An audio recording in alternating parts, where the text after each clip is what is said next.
I think that's being worked on. As I conclude, I want to say, if we have a very restrictive tax regime, there's a risk of people offshoring their wealth, again, which can create a bit of problem. So it means we have to create a balance. Yes, we have to go make sure that rich people pay their fair share.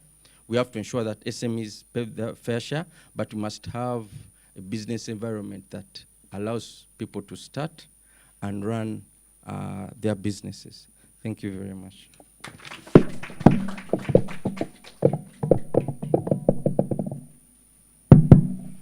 I think my order is known. It is Jane Nalunga, and then we go to the Revenue Authority. You've had some notes. I hope you haven't changed your notes.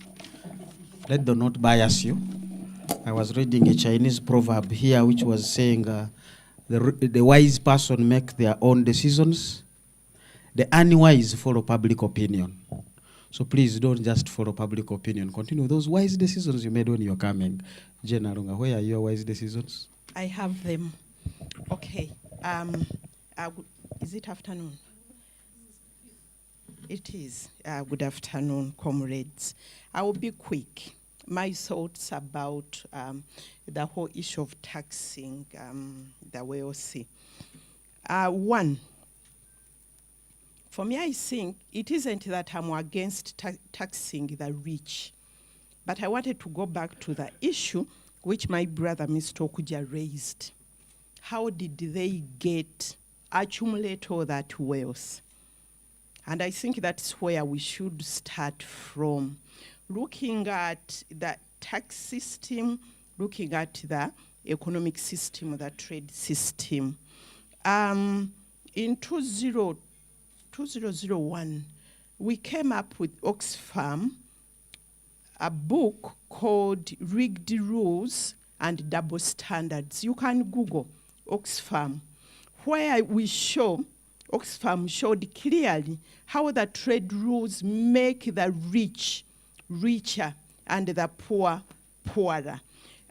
They have also a report, Oxfam, that the pharmaceutical companies during the COVID pandemic, Pfizer and their friends used to make $1,000 as profit per minute. Google, it's their report, So the system, it's the system, the trade and tax systems which are making the rich richer, accumulating that money. And we need to address that. We need to address those unfair systems which talk about trickle-down, the trickle-down economics. It can't work. Two, is the issue of collusion. Collusion between the rich and our governments. When you look at, for example, and this is global, by the way, globally, there is a collusion between the rich and the governments. And I will just look at Uganda. When you look at Uganda, the income tax, this is global, income tax, corporate tax has been going down every year. In 1981, it was 47.5%. Now it's almost 30, coming down.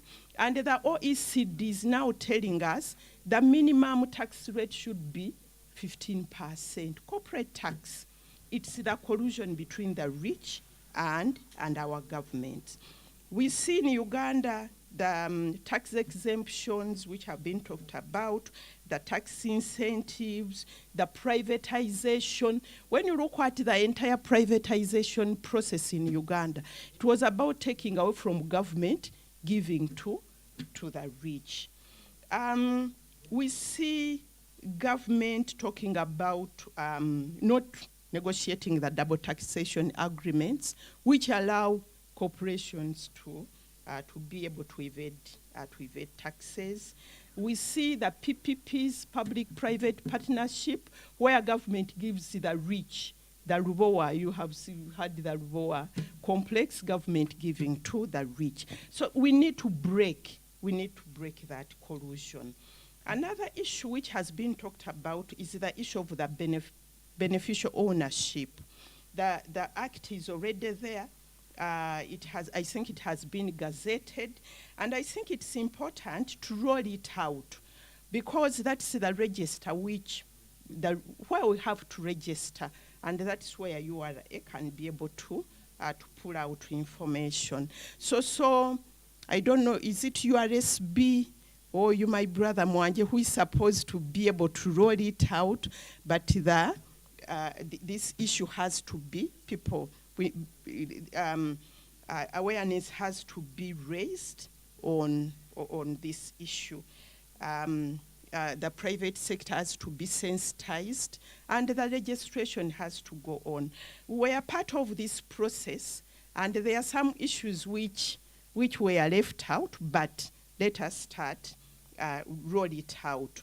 4, it's about URA, the technical capacity to be able to do the work we are giving them to do. There is a book called Tax Us If You Can, and it was those of you who have read it, go back and read it, Tax Us If You Can. And that's a dare from those corporations and the rich people. Tax us if you can Google and look at it. So the URA has to be facilitated. I had them the other time in Parliament, begging for more money, training. You wanted a training institute. I'm supporting URA. Government should put in more money in URA, build its technical capacity and staff it more. 5 is the issue of political will. Political will is important because the way you look at it, see those people with political power whom we are dealing with. And I wanted to remind you about the gold tax saga. You read about it. They put a tax, they refused, they went back, they reduced the rates. 6, I think we need to reorganize the economy. My sister, you went to somebody's farm. If you had come to my banana plantation, I would have done the same. We need to reorganize our economy. You can't reap where you haven't sown. Either we put back cooperatives, but government has to have an entry point for taxation. You can't go to somebody's farm and say they are 10 bananas, pay tax of so much. That won't be able to work. 7, I go back to the issue which Mr. Mwanje has raised, the issue of a fair, equitable, transparent tax policy system and process. And I call upon my fellow citizens. The process is open. Let us have our voices heard. You know, there is a tax cycle, and maybe Mr. Mwanje, you can be able to come and tell us that tax cycle, you know, so that our voices are heard. Who should be taxed? Who shouldn't be taxed? Lastly, it's about the global trade and tax architecture. I'm not saying the people who went to Davos, those rich people, are bad. They are not bad. They just want their money. And for me, I think, although they are talking about taxing the rich, they are the rich. And they are telling us, tax us if you can, you know. It's important that we organize the global tax and trade architecture in the favor of everyone. So there is an ongoing process on the UN tax convention in the UN, so that all of us, the poor countries and the rich, can be able to contribute to the global tax systems. Not for the OECD to come up and tell us that from today, your corporation tax should be 15%. So that process is on the UN tax convention, where all of us as global citizens can have a say. Again, we need to mobilize around global organizations where we have a say. The World Economic Forum, we are not rich. They invite us, they listen, we go out, they do what they want. They are global institutions which are global in nature. The World Trade Organization is there, the UN is there. So let us play our part there to ensure that the global trade tax system architecture, the global trade architecture works for us. Lastly, I think it's very, very important that all of us, and thank you so much for the people who came up with this, the lineup here, that we do work together. I was really impressed by the issues which came up, and I think we can be able to change the tax system to make it fair and equitable and be able to reduce inequality. Thank you so much.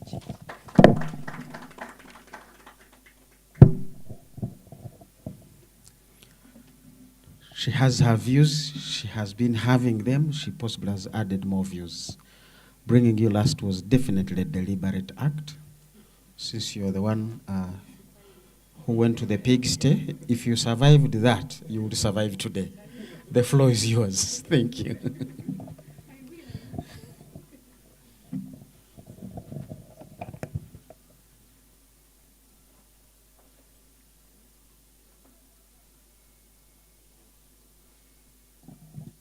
Good afternoon. I introduced myself earlier. I'm Monica Tumkunde from Uganda Revenue Authority, the most loved institution in this country. Why do I say we are loved? We are here because Uganda Revenue Authority has collected. So if we are not collected, we wouldn't be here. My work today is very simple. My invitation letter was saying, how do you do it at URA? I'm not a policymaker. My boss, a policymaker, is here. They make policies at Parliament. Finance tells Uganda Revenue Authority, Kamata, work. And therefore, my simple duty this afternoon is to tell you how we do it. The processes and procedures are guided by the law. That's what we do at Uganda Revenue Authority. And we are not loved so much. And yet the people who shouldn't be loved so much are somewhere, who put up the policies. For us, we are implementers. The high net worth individual started in 2015, and I was called from somewhere. I was in the medium taxpayers, and I was told, this is a register, run it. We want compliance 100%. When I opened my eyes, the first person I saw was the president of this country, Kizza Besigye, and other people. It contained the president, the vice president, the kings, the judges of the Supreme Court, the army generals, the rich. And I'm going to tell you the criteria at Uganda Revenue Authority, what we use as the rich. This came up in 2014 when the IMF told Uganda Revenue Authority to segment our market further, our clients, because we have the large taxpayers, the medium taxpayers, we have the public sector office, which takes care of ministries, departments, and agencies, and local government. So they realized that individual income tax was not doing well. So we needed to segment our clients further. And therefore, the high net worth, the VIP and high net worth office was formed. And there Monica was to head the unit. I had one person, I incorporated another one, and we had to start a new office, a new unit in the PSO. Why I was, I want to put a disclaimer, why I was locked up in a pigsty. I had third-party information from NADS. That this person had worth 5 billion shillings supply to NADS. And I had to call one of the generals because he was in my docket. I had to show him the third-party information that I had. It is my duty to collect. If I don't collect, I will be sacked by my boss there. So I went and engaged that taxpayer. He said, yes, I have a big farm, come and look at it, and you look at my expenses. He was not filing returns. So I told him, you cannot just pay 30% on this amount of money. You must have done business with expenses. So you asked me to come and visit his farm. And when I went there, the story was different. So I did not just go into somebody's farm. We don't do that. I just had information which I had to verify. Because if I had just woken up in the morning and put up 30% on that big volume, he would have left business. Or the story would be different by now. I would have been shot dead or something. But let me go back to the paper. So the high net worth individuals is in the domestic taxes. And we sat down after being given that register. We thought, what do we do with this register? We must get a criteria. And this was the criteria for you to be a high net worth individual in Uganda Revenue Authority register. Maybe it is not standardized worldwide, but this is what we did. For you to be a high net worth individual, you must have shares in companies with a turnover over 50 billion shillings. You must be partners in partnership over and above 7 billion. And we thought these were from the Like Taxpayers Office. So we went and picked those individuals who had that capacity. And we thought, the best of our knowledge, those were high net worth individuals, because this was a task before us from the IMF. And we had to look for ways and means of getting this high net worth. To our surprise, the second criteria is ownership of commercial buildings or rental buildings generating income greater than 500 million per year. We thought, if we look at that asset worth, surely you are a high net worth individual. We looked at, we had core and non-core. Core, and we had non-core.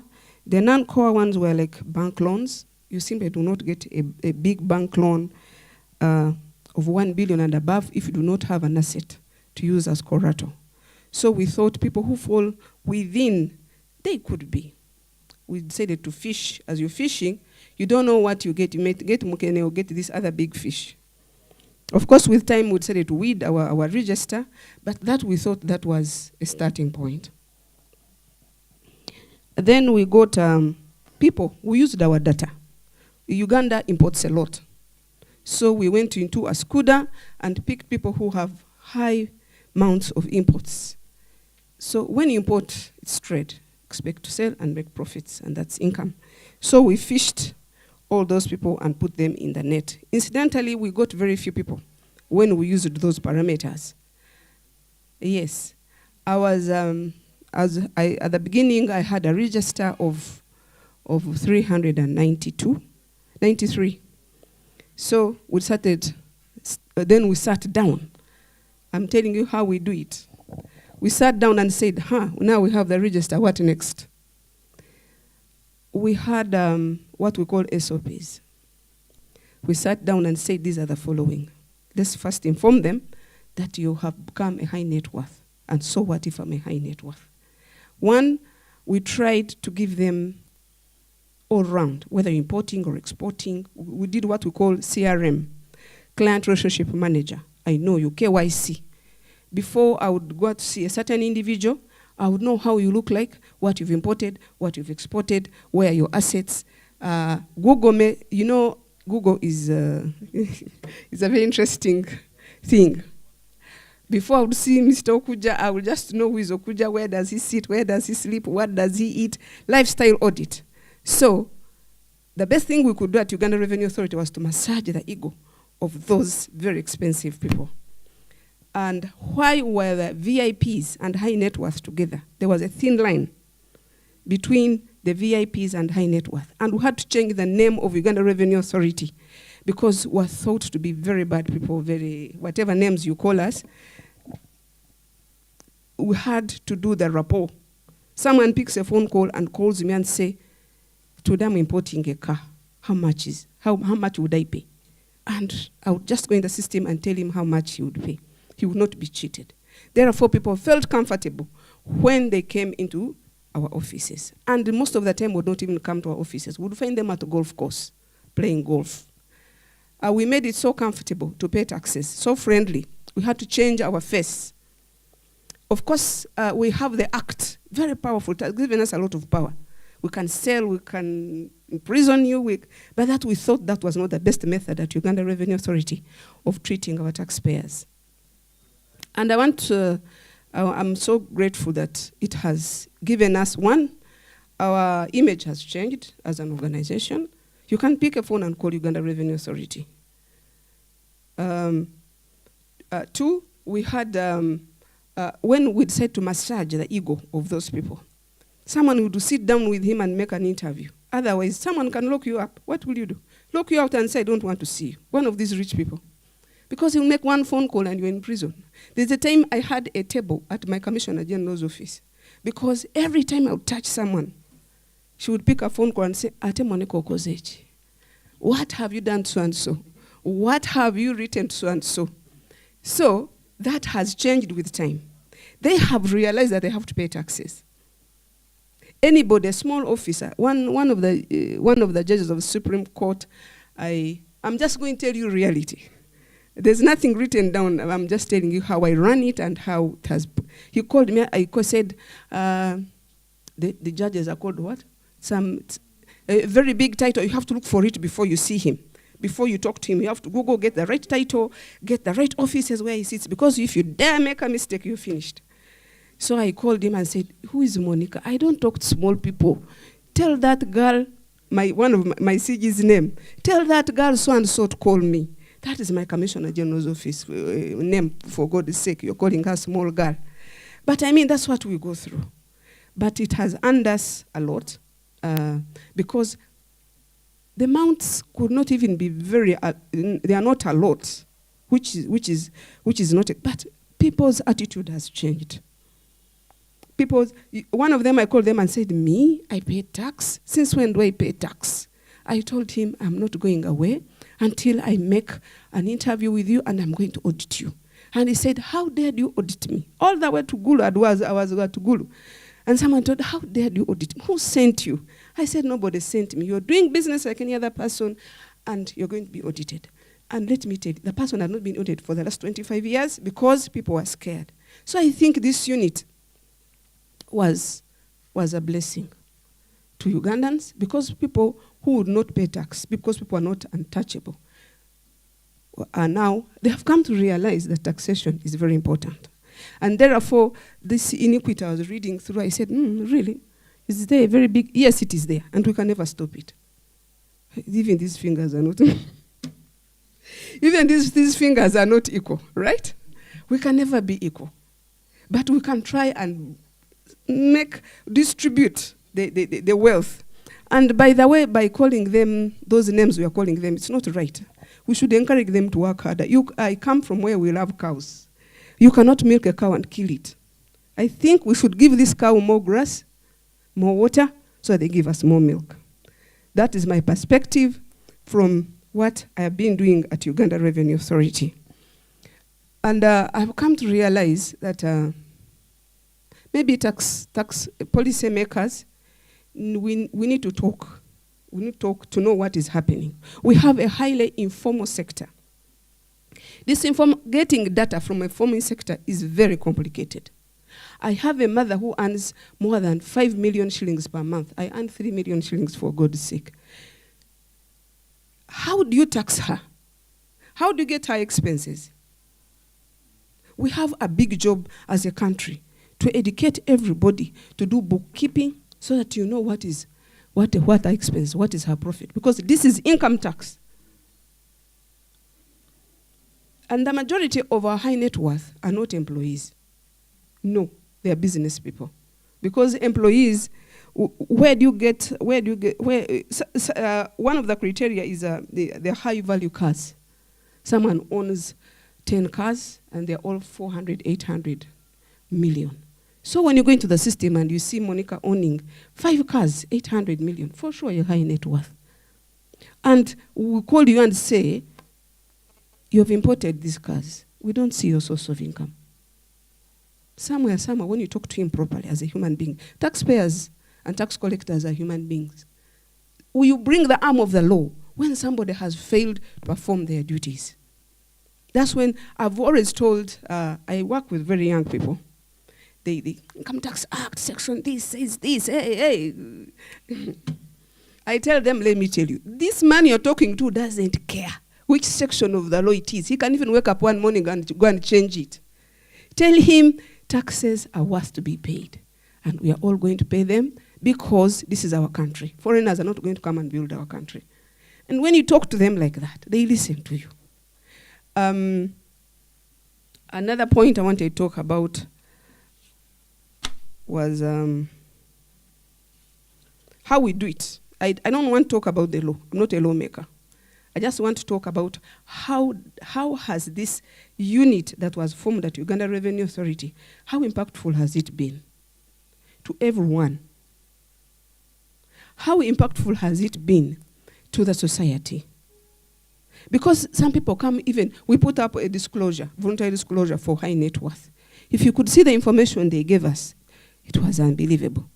Somebody tells you, I have this building, I've not been declaring it, I want to please put it in the rental tax, because you promised him that he will not be penalized. If you had continued being on the defensive, he would have hidden it into the child's name, into the granddaughter's name. There is one VIP I went to visit, he has 20 houses in one place.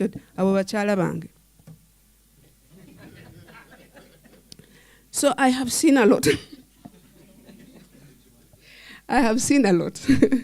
I think I'm going to sit down and write a book, My Journey with the VIPs and High Net Worth Unit at Uganda Revenue Authority. I have a lot to say, and I know I have very many questions. And the last thing I want to say that where do we get our data from? We get our data from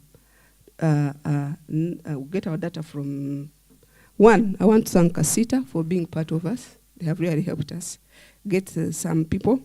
This is off record. There's a group that is very nice. I hope I'm not on TV or where, but there's a group of highly illiterate people who are very rich. 3/4 of this country, the rich people are illiterate, semi-illiterate. They can read and write and speak some English, but when you go down into matters, they are not educated.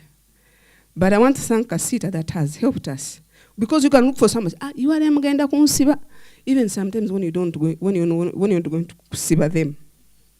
So I want to thank that Casita, that when you call on Casita and so has become hard to get. They always get them for us. And on a friendly note, you tell him I have this data. Third-party information. The following are declaring you as their landlord, but I don't see it in the return. Please amend. I don't want to assess you, because when I assess you, I will penalize you. Where there's a penalty, there's an interest. If the money is 20 million, it will be 100 million. Please, and that person, through the high net worth and the VIP unit, it has helped us bridge the gap between the taxpayers and the tax collectors, and has become a friendly manner. Thank you so much.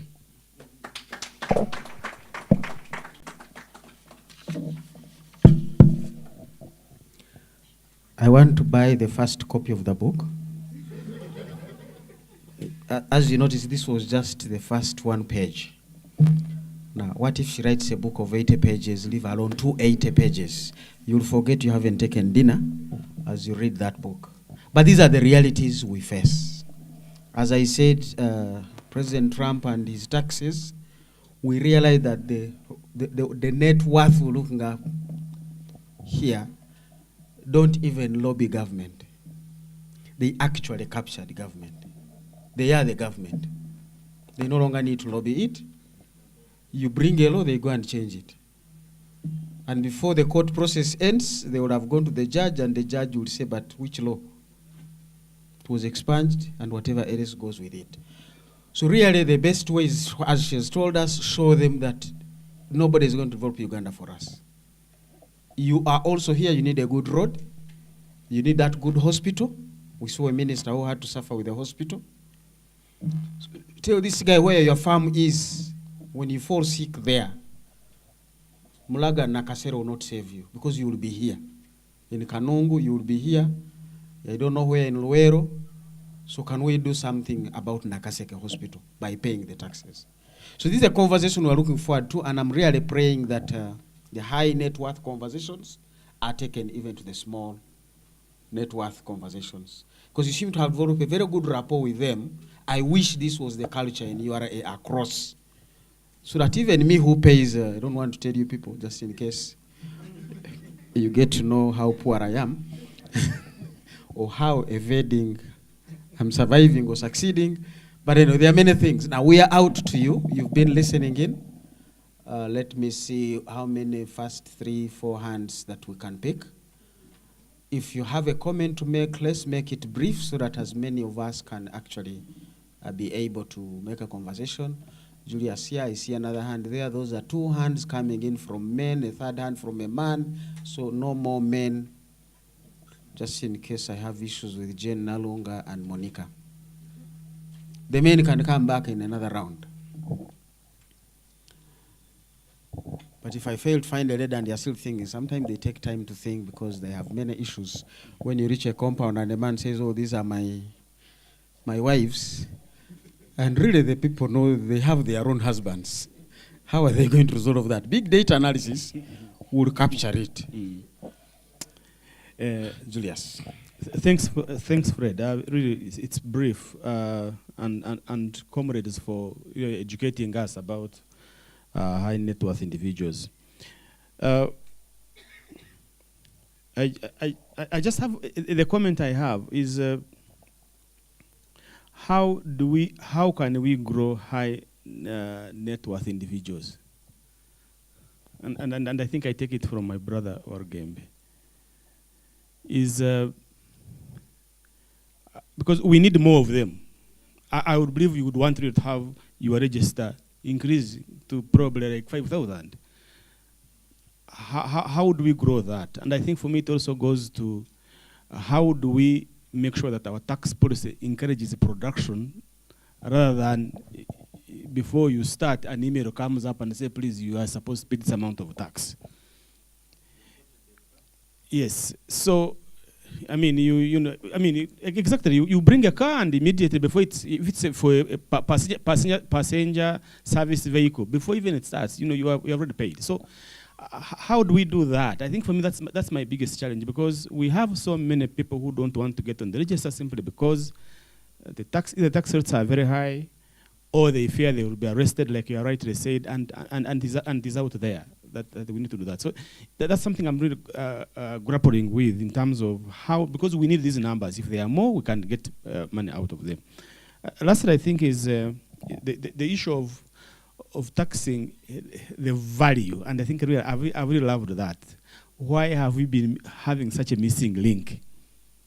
Because really, when you look at it, it can really help us in terms of removing the burden of somebody who is earning $1 million, and probably they're going to pay almost 30% of that immediately in terms of pay. And yet this the person who's earning billions is investing somewhere and they're not taking away the taxes. Those different are my 2 major comments. Thank you, Fred.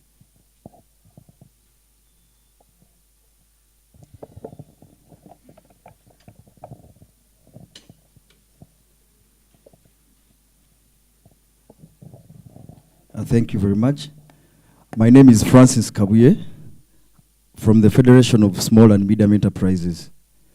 For me, I'll move away a bit from the discussion on taxing the high net worth individuals, and I will concentrate on the formalization of SMEs or the small businesses.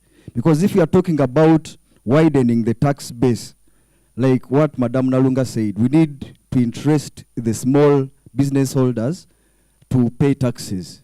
But what are we seeing right now, or what is happening right now? And this goes to the gentleman from Ministry of Finance.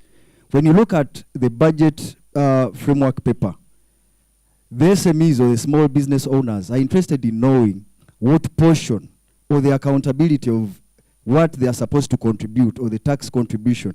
How is it being allocated? How are they benefiting as SMEs? What is being allocated to them? So we need to incentivize the taxation issue. If we don't show accountability, then most of our members as SMEs will also they will be reluctant to pay taxes. my executive director, Mr. Walugembe, there will testify to this. Whenever we meet partners, whenever we are meeting members, they're always telling us, you SMEs, you're informal. Majority of you are informal. But also, we find it very difficult to interest our members because government is also not showing cause. They're not showing accountability in some cases. So we need to see accountability, and that is one of the ways that most of the SMEs will also pick up the interest to start paying taxes, because they're actually interested in paying, but what is the value for the money that they're going to be paying? That is where the interest is. Thank you so much. Thank you very much for that input. By the way, some of these, because a number of taxes are after allowable deductions. Now, if we can do an environment that reduces the cost to the businesses, and I'm looking at the roads in Kampala, if every week I have to repair the ball joints of my car, I'm going to remove that from my income as an expense. So at the end of the day, it pays both of us to do the road. Because then my ball joint will last 6 months, and then I can pay the taxes. Now, the microphone has gone the other side because it was nearer, and then it will come back here. Yeah, thank you. We're listening to what a high net worth individual is. I think somebody who earns $1 billion per year probably qualifies. And I'm going to the ranchers, the cattle keepers. Somebody with a building worth 1.2 billion in Kampala collects rent of 15 million a month. So recently I was at URA making the same point because I had been issued with agency notices and saying, why don't you look for these people? And by bad coincidence, I went for burial in Ngoma. Somebody owned 2 square miles. And when I was speaking to the children, they said, you know, we sell only twice a year. And every 6 months, they sell 300 cows. 600 cows translates on average to 1.2 billion. But you concentrate on somebody with buildings, some of them, you know, occupied up to the 2nd floor, earning 10 million to this. And then what have you put in place to tax those people? Because I even suggested, I said, guys, why don't you use LCs who issue movement permits? Because we need to share the tax burden. Thank you. Can we have the microphone on the first table here? I'm still looking for the ladies.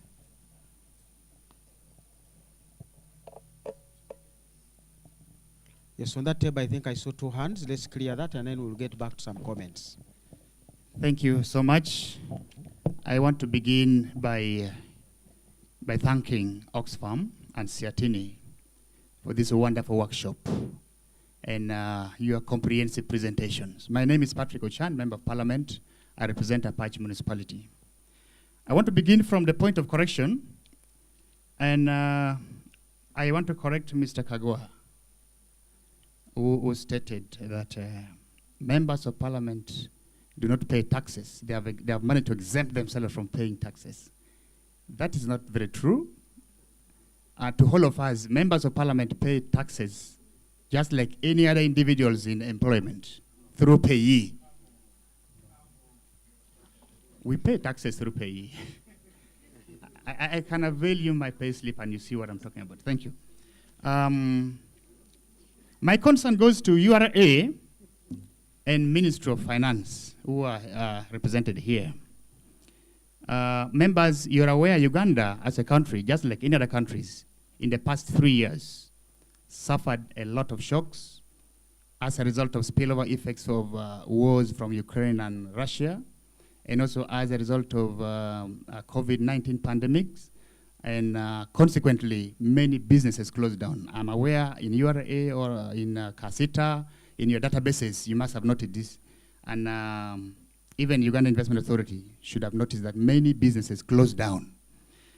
And to that, what are your strategies as URA and probably Minister of Finance in mobilizing tax revenue, given the prevailing challenges in the market environment, in our business environment? That's number one. Number two, recently, Bank of Uganda in their statement said that Uganda currently does not have sufficient revenue to finance its debts, with debt GDP ratio standing at about 52.1%. That means URA has got a lot of work in revenue mobilization and management. At the same time, I'm aware of the numerous tax holidays that have always been granted to investors, selectively to certain investors. And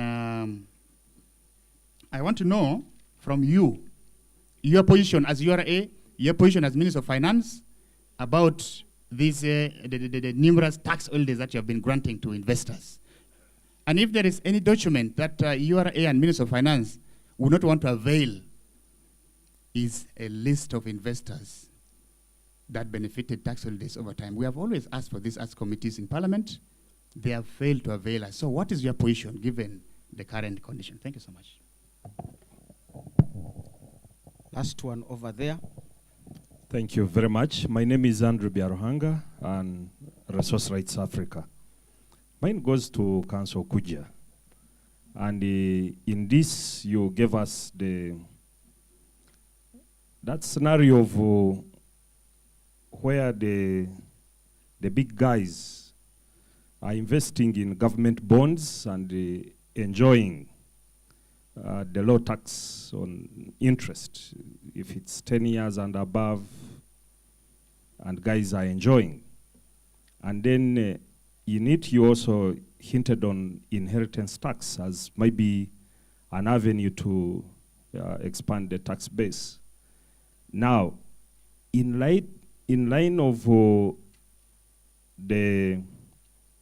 that tax on the interest earned on government bonds, what is your proposal? Are you for increasing the interest rate paid on those government bonds? Because I didn't hear your proposal on that. Oh, yes, I have a lady. Finally, then I can come back this side. I was not coming back until I find a lady to make a contribution. Otherwise, Jane Nalunga would not have our agreed cup of tea, which you would pay for. Please, you have the floor. Good afternoon. My name is Grace from Siatini. I think I just had one question for Mr. Okuja as well as Mr. Mwanje. I think they both pointed out the inheritance tax and looking at value. And I think my question is, at what point do you tap into the value? Because we look at instances where we see the people who are inheriting, say land and the likes. And in an instance where someone inherits land, say at a value of $1 billion, but the person who is inheriting it does not even have a cent to their name. So at that point, if you're to impose that tax, does that mean they would have to sell part of the property? Or like I would want to understand how that works.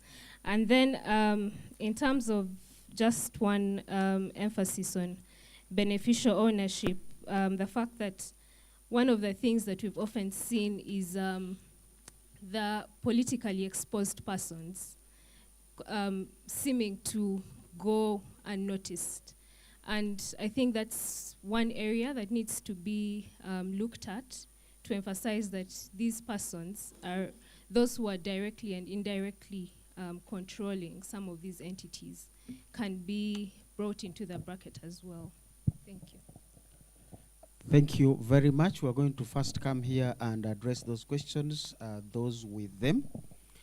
I think informality is really coming up. We've had it on cows. We had it earlier on the other supplies. Could the fellow really, and you learn from these, and this is one of the messages out of engagements that we need to do. Because if somebody really has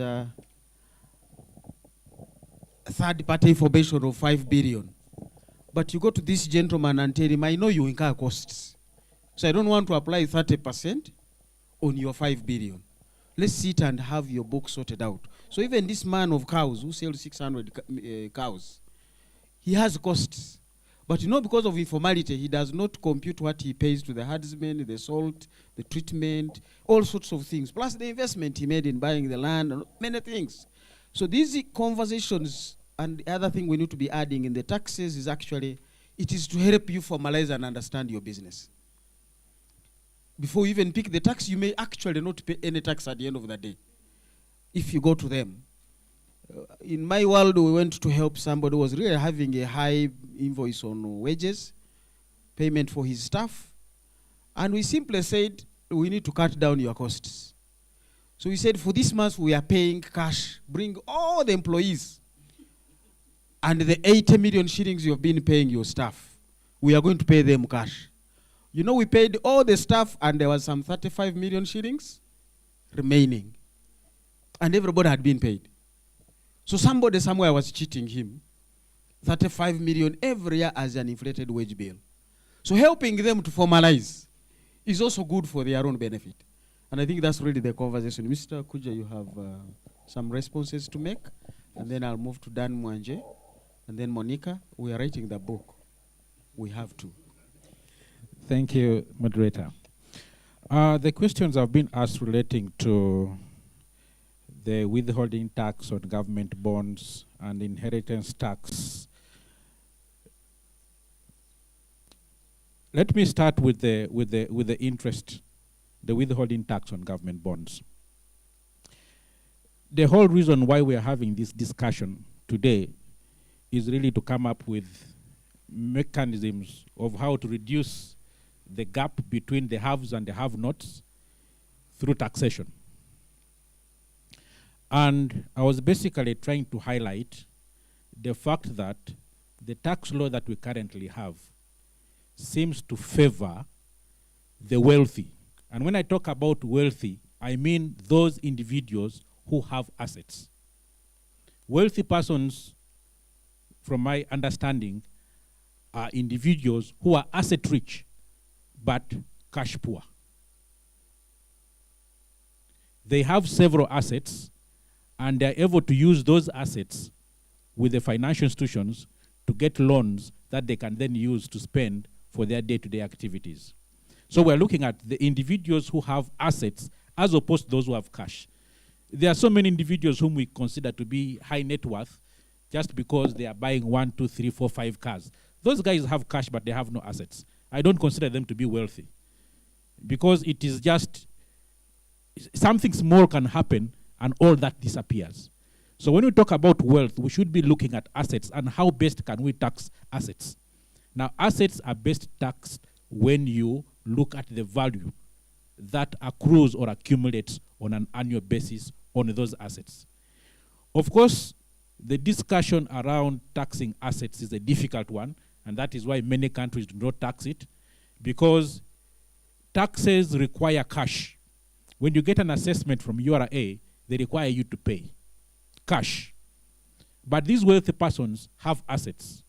And when we talk about taxing value, it would mean that this particular individual would either have to sell an asset in order to get cash to pay the taxes, or go back to the same bank that he's using and borrow money to pay the taxes. Because these are schemes that they use to avoid taxes, I have no problem with an individual who is considered to be high net worth going back to the same bank and borrowing that money to pay the taxes that have been assessed on the value of the assets that have increased over years. In that way, we then help to reduce the inequality between the haves and the have-nots. I talked about inheritance tax, but I am not so much in favor of inheritance tax because it requires that you must wait until somebody dies. And yet government needs revenue on a daily basis. Okay? So if you are going to wait until someone dies in order to collect a tax, you are going to wait 50, 30, 40 years for somebody to die, pass over the assets to his or her son, and then you think you're going to collect tax at that point in time. There's a reason why before your contributions to NSSF are made, you are taxed immediately. Because government needs revenue now. Before the NSSF amendment came through, the managing director was trying to sell the idea that we should move to taxing at the end. because then the value that the individual will have accumulated over time would give rise to more taxes. But there are so many vagaries, so many factors that can change, that at the end of that period, after 30 years of saving, the value of that money you have saved has actually dropped, and therefore government will realize less revenue. But then the challenge we have is we need the money now, not tomorrow. So inheritance tax, in my view, would not help. I would rather that this individual who holds assets is taxed on an annual basis, and because he is using his assets to generate income that he's using to support himself and his family, he should be in a position to go and borrow money if he doesn't have the cash and pay the tax that has been assessed on him on the basis of the value of these assets, because that is one method they use to avoid paying income tax. Moreover, the income tax, like I have already said, are at much lower rates. When you look at the taxes on passive income, that is income from interest rates, income from dividends, the rates are much lower at 15%, at 10%, as opposed to taxes on active income, which is at 30%. So if we are really talking about taxing the net worth individuals, the high net worth individuals, we should be talking about increasing the tax rates on passive income as opposed to active income. If you look at the individual income tax rates, for example, currently we have 4 brackets. Below 235,000 shillings per month, you do not pay any tax. Between 235 to 310, you are paying tax at 20%. No, at 10%. Between 310 and 410,000, you're paying tax at 20%. And then from 410,000 upwards, you're all paying tax at 30%. Now that goes up to only 10 million shillings per month. Now an individual earning 410,000 per month, who is taxed at 30%, is sacrificing more than an individual who is earning 10 million per month and is being taxed at the same rate. Because at the end of the day, we are all buying the same goods and services from the same market at the same prices. So the sacrifice that is being made by this low income earner is much higher than the sacrifice that is being made by someone who is earning 10 million shillings per month. Now, when it goes above 10 million, the tax rate becomes 40%. We may want to consider increasing the brackets such that, say, between 410 and maybe 5 million, you pay tax at 30%. Then between 5 and 10, the rate goes higher. And then above 10 million, maybe to 15 million, you have a higher rate of tax, such that the more you earn, the more you actually pay in tax, because the sacrifices we make varies depending on the amount of taxes that you pay.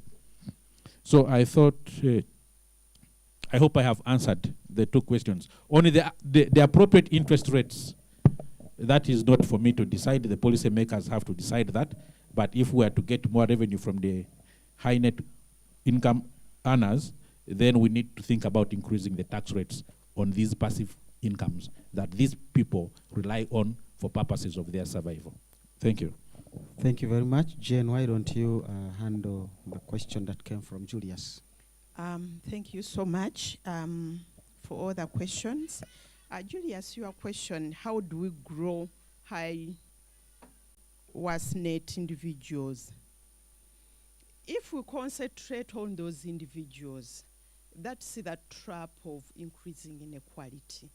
We should be concentrating on how do we grow the economy so that all of us become taxpayers, you know.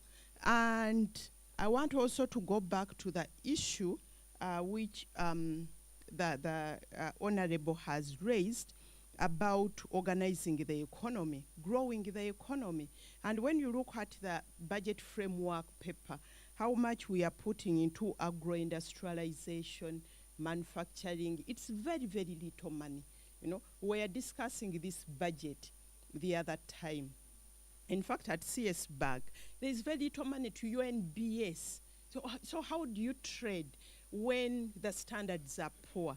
So instead of looking at, even if we need more of these wealth people, we should be looking at growing the economy, putting in place fair tax policies, fair trade policies, so that everybody is earning a fair income and paying a fair tax.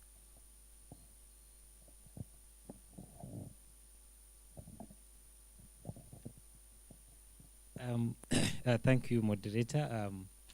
I think the question that related to how a value tax, like a land value tax, how it would work. I think Mr. Kuja has really touched it. But I would like to add that I think it would be one of the simplest maybe tax to collect if at all it would be adopted.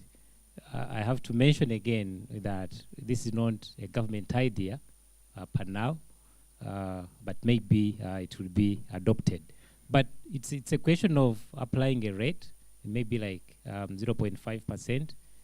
Countries like Vietnam, I think it's about like 1.26% of the value of the land, and that's that would be paid every year. And it's the value, like urban land would have a different value in comparison to rural land.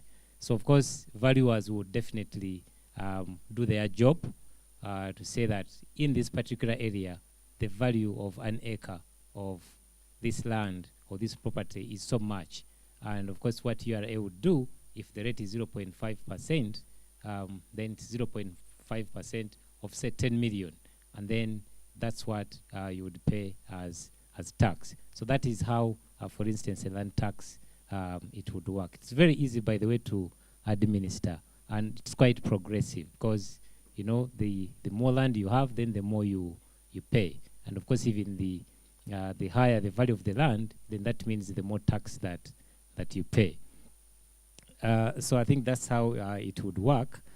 By the way, I think we have the KCC, I think, has the property tax, and then the ground rate. I think ground rate is actually a tax on land in a way, but of course the performance is not so well. So it's really a question of so it's really a question of really improving the system so that government can actually collect more revenue from that. Then the Honorable asked for strategies to improve revenue. I think sometime back, I think actually early this month, the ministry actually had a meeting with MPs, and they shared kind of a strategic plan for revenue mobilization. I don't know whether you were there, so maybe I don't need to go through it because I think I would like to imagine that you already have some information on that, because I don't want to repeat what the minister said.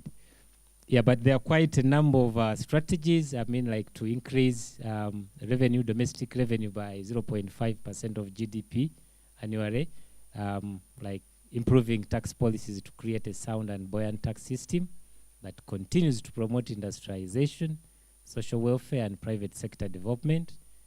Of course, and this ensures that revenues are raised in a fair and more balanced way and generated as growth occurs by broadening the tax base. Then lifting capacities of the revenue administration entities, URA, and of course other local governments.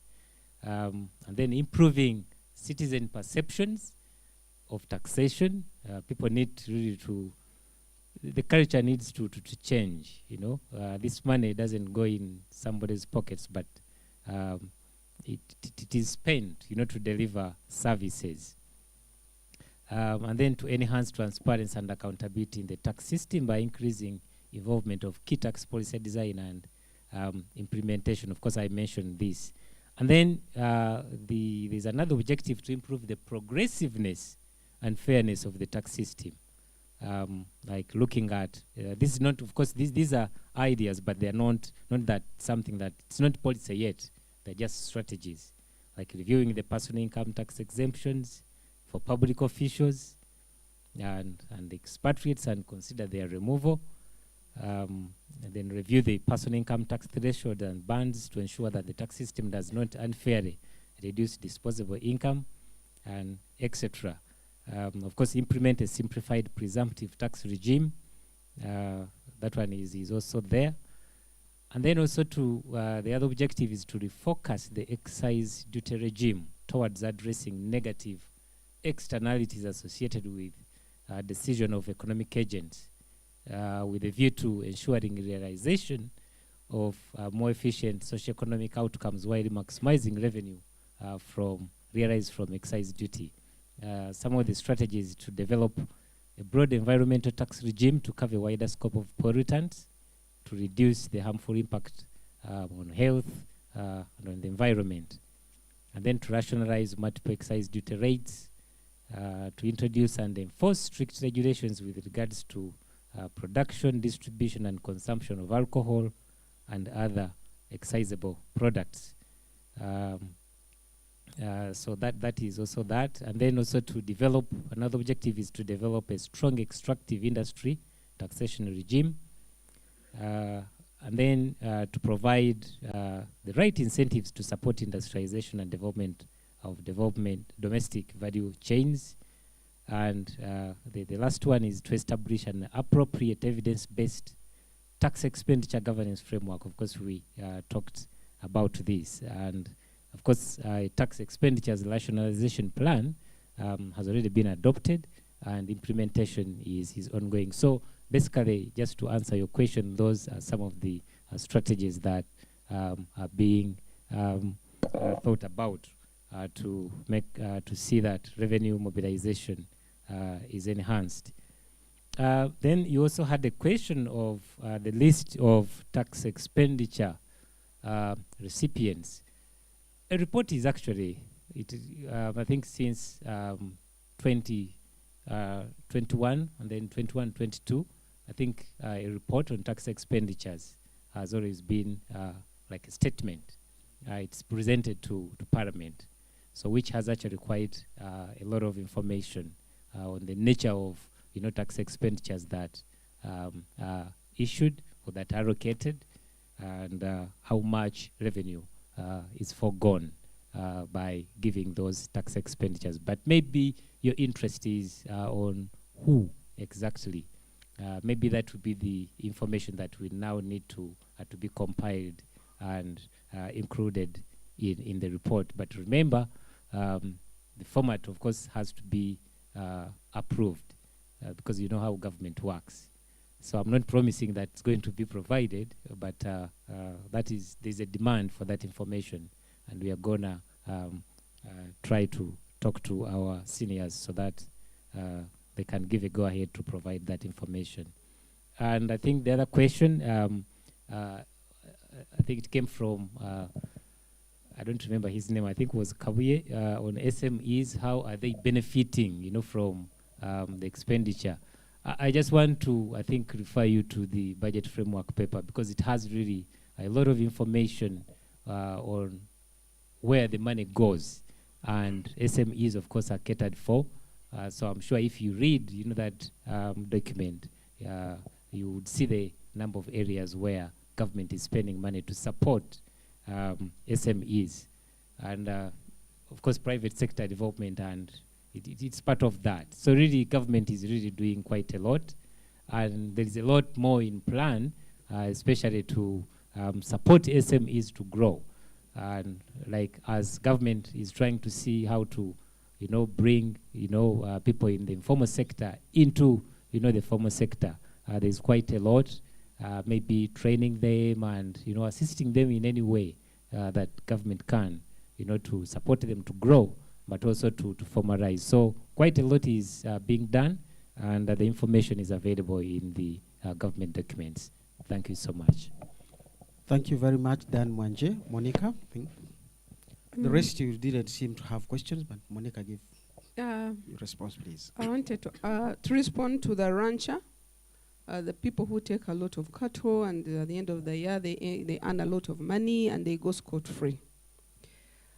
Uganda Revenue Authority has an innovation and research department, and this year, our bosses have given us money to go all over the country, asking one person who is the rich.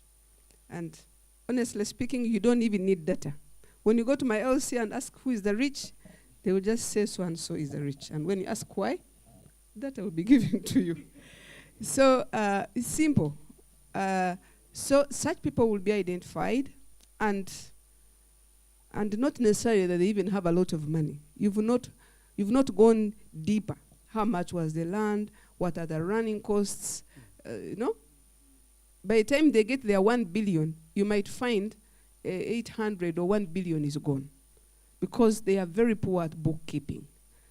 We have a lot of work as Uganda Revenue Authority to educate people who don't want to hear what you're talking about.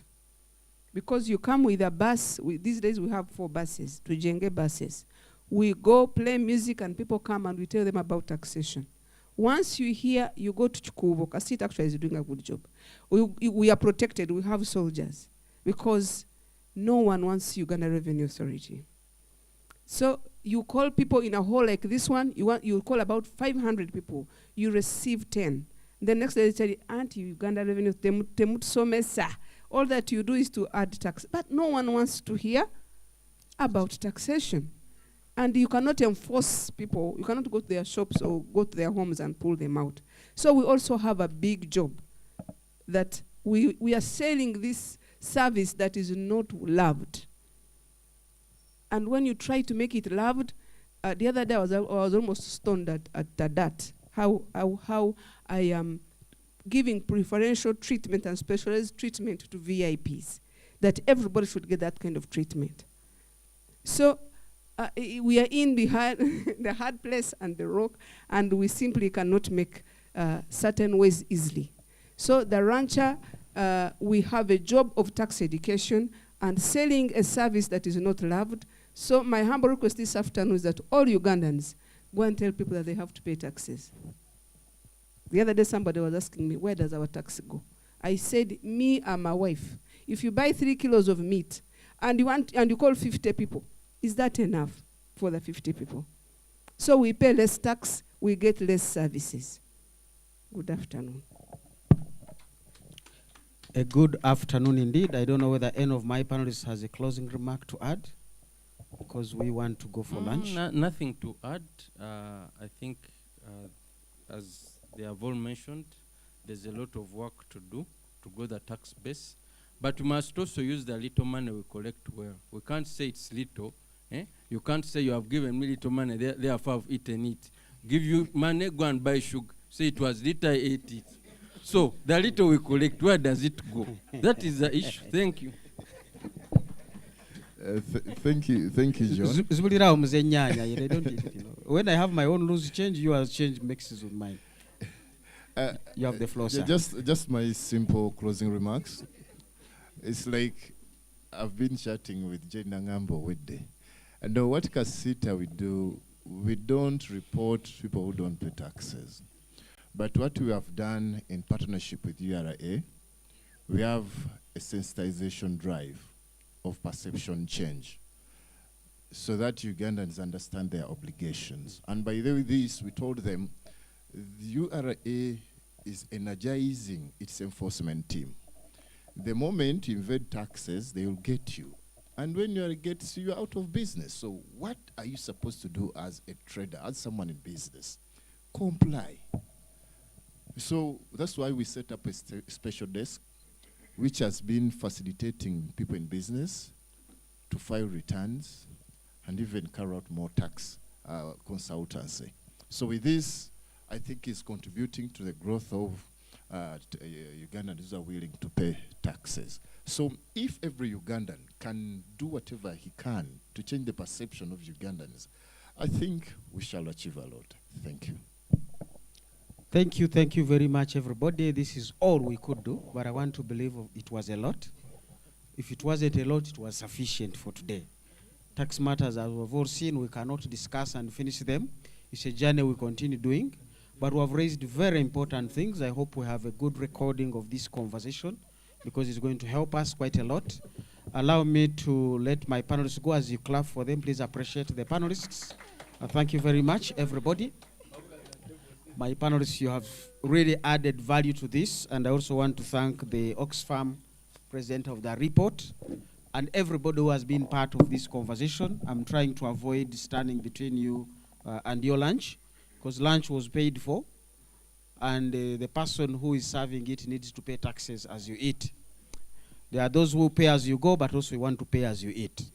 Now, I want to invite Henry Bazira to come and give us a closing remark for this session. Once again to appreciate all of you for your good participation in this meeting. You have added value, you've made it worthwhile. And let's have our closing remark, and then lunch will be served. We shall receive guidance on the terms and conditions of eating the lunch. Thank you, Henry.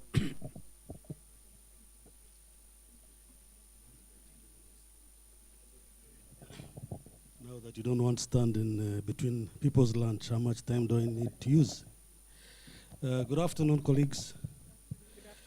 I've been asked to bring this session to a close. I can do it in just by saying I've closed the meeting. But that would be unfair on my part. So allow me, MC, to just spend about 5 or 10 minutes to just share some of my views from what has come from the discussions. One is to say that I agree with most of the things that have been said, except a few that I'm going to talk about. One is that poverty is a driver of economy. Poverty is a driver of our economy, and that's why the things are the way they are. In the absence of poverty, probably wouldn't be having anybody working for another. So you can imagine a situation where everyone is rich, who will work for the other? Why would you be producing something for sale? And because poverty is a driver of economies, that is the way the World Economic Forum wants it to be. So those who have watched and followed up the Davos conversation, unfortunately, it is not about us in the developing world. I want to make those statements hard and clear. Let us know that the conversation that is happening there is not because they want to make you rich. It is because they want to keep you poor so that you are the market of their products. And I think that has sunk in very well, and hard as it may be. Foreigners, I want to quote that statement from Madame. I think somebody said on the panel, foreigners are not going to come here and build our economy. So we are going to have to rethink the way we do things. And another interesting statement that was made was, give the cow the grass and the water. Give the cow grass and the water so that you can milk it. We are talking about increasing production of the country, both in manufacturing and also in agriculture. But we are not putting the money in those sectors to actually drive the production process. So those statements, I think it's important that we take them seriously and begin to think the way we are going to reorganize our economy. The wise people make their own decisions. The unwise listen to popular opinion. I think as a country, and Africa at large, we have for a long time been listening to popular opinion. Popular opinion coming from the World Bank, the IMF group, the OECD. That as a people we have not started to think for ourselves. We tend to listen to other people's narrative and take it as gospel truth. And that is the mistake we are doing. We are planning for 5 years, 15 years, 40 years, and they are planning for 400, 500 years. Honestly, you are not on the same playing field. And definitely, you cannot expect to be in the same arena. I was asking myself, inheritance tax, maybe the guys who are proposing inheritance tax is because people are dying on a daily basis. The question is, are all the rich people dying on a daily basis? Now, if I inherit and I'm 5 years old, and I inherited from my parents who have died. And they have given me, I'm inheriting an asset or a property that hasn't been making money for years. How am I supposed to pay that tax? So that's, and when do I start paying that tax? So those are questions that we need to think about. Loans are stressful to people with little money. Loans are not stressful to people who are operating with big money. Elon Musk, like my friend said here, does not operate on the basis of cash. All his money, much of his money, is in stocks. And he borrows money from the bank to do his transactions. Even your Twitter holder was bought on the basis of a loan. Why? He was avoiding tax. So the guys who have stocks of 12 billion don't have loan stress. They will live comfortably off their interest, or their dividends untaxed.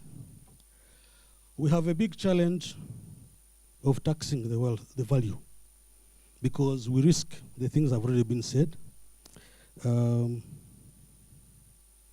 forcing the holder of the value to sell.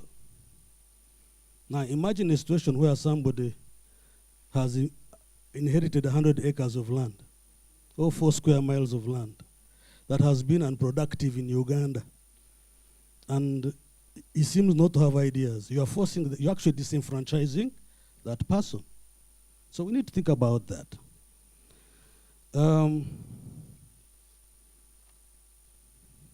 let me go to the story, because I know that Davos is one of the reasons why we're meeting. The Davos meeting is one of the reasons why we are meeting here today. And I just want to put a spin to why the Davos happened. And I think I just said part of that in my opening remarks. That it is not for you, it is for them. And why Davos? They want to continue controlling the world economy. They want to define where the world economy goes. If you go, for example, they are trying to control it in education, they're trying to control it in health, they're trying to control food, they're trying to control energy. We're now in a discussion of energy transition.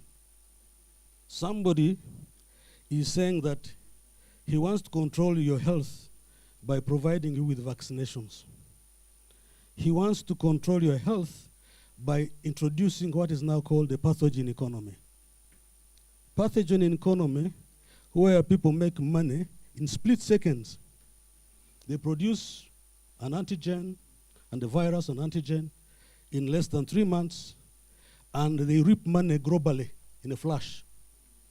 It takes you 10 to 15, 20 years to actually reap from money in invest in what? In the mining sector, in the oil sector. So it is quick investment. It's quick money. And who are the pushers of this? The richest of the globe. So, let me take us back.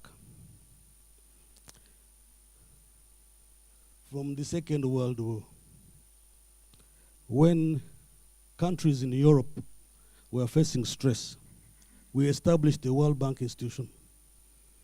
And that was a source of financing. And that has supported the so-called transatlantic alliance, which constituted at that time Britain, France, USA, and now the European Union. Many countries borrowed. Some are still paying their loans today. But who are still dictating how your economy is run? It is the World Bank. We are also contributors to the World Bank. Is it in your favor? I'm yet to find out, because I haven't yet seen a country that has developed as a result of advice from the World Bank. Which brings me to the conclusion and to say, can we establish ourselves into some think tank that can begin to think strategically for this country and begin to make our own decisions? With those remarks, ladies and gentlemen, I would like to bring this discussion to the close, but I'm not closing the conversation. the conversation should continue even after this very meeting. I thank you. Meeting is adjourned.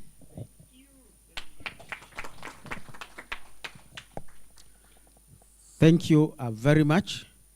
One thing we share with people in economics is if you're in the business of cows, you need to be mindful of who buys your milk and who buys your meat. So the people in Davos need to know that we need to have some money in order to even buy the data to do what Elon Musk does best. He does his business on the web. And this conversation next year will have to add another part, that the business is now being done on apps which don't pay school fees, they don't eat lunch, they don't go to the clinic, but they are the ones earning money for the wealthy. So the inequality is continuing, cutters of technology. How are we going to manage people without jobs, but when economies are growing? We still have to go back to the net worth and get into what Okuja put out there. Those guys don't work. Their money works for them. So we've got to leave the guys alone and go where their money is as it works for them and find it there. Which is a question I've said, how did they get rich? How do they continue getting rich? I'm beginning to get information here. We all know, we saw in the social media that Acacia Mall was sold. Now, additional information is coming that actually it was sold in 2019. And the transaction happened in Mauritius. I'm not very sure my friend Monica has a paragraph for that. So the double taxation agreement people have been talking about, these are important things. When big people trade, they don't trade at Kabira. They trade in cyberspace. So our work is just beginning. Thank you very much for being part of this conversation. And as he said, it's not closing. This conversation is going to continue. But now we need to go for lunch. And let me thank the organizers, Oxfam, and the whole team of partners for giving me the opportunity to be here to learn from all of us as we learn together. And I want back to hand to Oxfam, what are the marching orders for us for the day? I know there is lunch on the program, but I don't want to send you for lunch in the wrong place, else you are charged. And then you have to pay out of I don't know what. Mark, you come and mark us off, and then we can march ourselves off. Thank you, everybody, for this has been a very interesting conversation.